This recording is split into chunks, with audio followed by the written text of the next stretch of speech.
Hello everyone, welcome to my YouTube channel. Today I'm gonna be talking about living abroad in your 20s. So I moved to Japan 1 year and almost a half ago. So I moved when I was 21 and now I'm 23. So one of my main reasons to move abroad is to gain independence through a way that I don't think I would in my home country in the UK.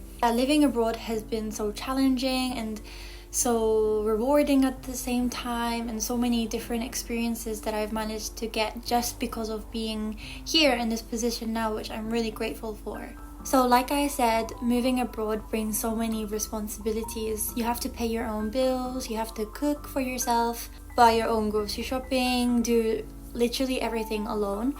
At first, I have to be honest, being away in Japan with a completely new language, completely new culture and completely different type of food, I didn't realize how hard grocery shopping would be at first. You'd think grocery shopping is easy, but I couldn't do it alone for like the first month or so. It was really stressful because there are so many new ingredients.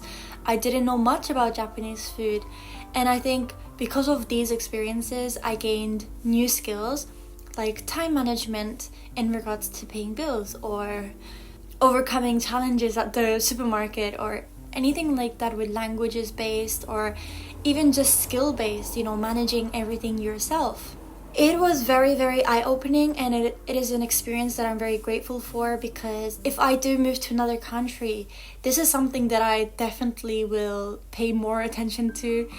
Another thing I absolutely loved about being abroad, living abroad, is the people you meet. Especially everyone has their own, experiences, their own languages, their own culture, and they're all coming together in this one big environment. So in Japan, I usually join meetup groups.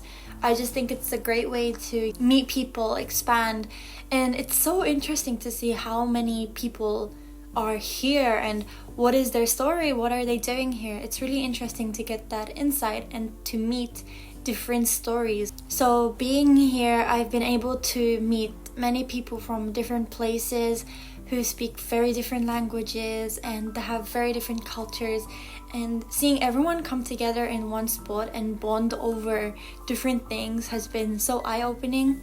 One of the biggest things for me meeting people is the fact that I'm 20 and sometimes they are 20 or older or even younger. So when I was a university student, I always thought, okay, I'm in my 20s, I have to figure everything out. I need to have a job, I need to save money, I need to do this. And even until now, I kind of have that mindset to a certain degree. I just feel like, oh my god, I need everything, settled down. But then I meet other people who are older than me, younger than me, or literally the same age, and we're all at different paths in life. They're either still figuring out, they're either all figured out, and that itself makes me realize that it's okay to take your time and not have everything figured out. It's okay to have the experiences and take our time to gain those experiences. For example, just because I'm 20 doesn't mean I need to have everything laid out in front of me, and I can just enjoy the time as it is. Another thing I like about living abroad is experiencing a whole different culture from what I'm used to. I grew up in a Mediterranean household and I grew up in the UK, and that itself brings a lot of culture, a lot of differences between those two cultures. But now living in Japan has brought another whole new culture and another whole new perspective, and it's made me adapt different things from different cultures and putting them into one, which is amazing. It's just, so exciting to learn and see how different things are or how similar things are in different ways. So it's definitely exciting. And I think one thing I have to say is learning Japanese and being able to have conversations with other people in Japanese has helped me so much in living abroad. Although I don't speak Japanese every week or every day, I realize when I speak Japanese to some Japanese people, it makes the conversation much more easier and much more fun, and they feel more open to share and talk with you more. So I think knowing the significance of language and as a language lover myself, that the ability to see how language changes a relationship or makes something bloom more is so cute and so inspiring for me to continue to learn the language. Even though I have a big Japanese mental mind block right now, I haven't been studying for a while, and some difficulties about living abroad is being disconnected. So that is like being disconnected to your family, friends at home. Even though they have birthdays, etc., you're not there. And even if you video call or call them or message, it's not quite the same. So I think that is the biggest challenge, is just feeling disconnected. And sometimes being in a different country where everything is completely different, it makes you feel like an outsider.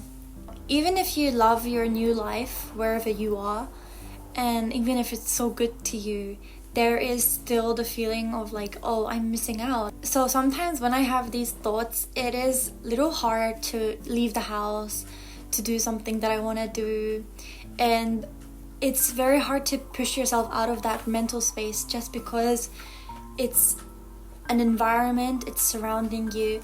But I think one of the key points that I take from this is whenever I have those thoughts, I just go to most likely a cafe, and once you're there, once you order your first drink, once you start sipping your drink and sitting down, it's like all these negative thoughts that you had are just gone, and you realize how simple it is and how no one truly cares. You're just in your own head sometimes. And another difficulty I found was building a structure in your life in the new country.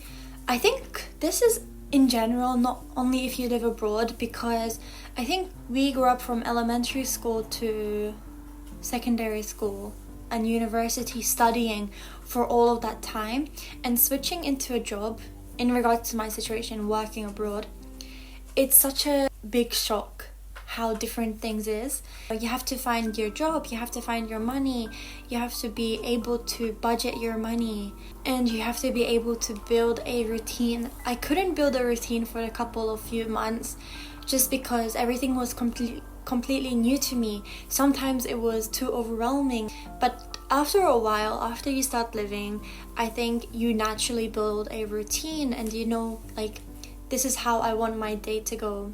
And the biggest part of this is just to take action every day. Take small steps and don't make it too overwhelming, because already being in a completely new environment you're not used to is overwhelming. So yeah, I think living abroad, you jump outside of your comfort zone and you challenge yourself, but then you also prove to yourself how capable you are into overcoming some challenges. And you don't need a perfect plan. I don't think there ever is a perfect plan, and I think you can never be 100% ready, but you can do things to support your move or your adjustment to the life. Don't worry about not having everything 100% figured out. And I would say don't worry about feeling lost. Every day is not going to be perfect, or every day is not going to feel like an adventure or something, and you're bound to feel lost at some point. But just remember that is a part of figuring out who you are, and it makes you learn more about yourself, what you like, what you dislike, what you want to change, what you want to keep. And the last one is, the world is much bigger than you know, and for me that is one of my favorite things about living abroad, is just meeting so many people from so many different backgrounds, and it is something that I will always cherish, and I'm very grateful for to have such experiences. So yeah, if you're living abroad or moving abroad, please comment down below. It'd be great to hear about your experiences. So don't forget to like and subscribe, and I'll see you in the next video. Bye bye.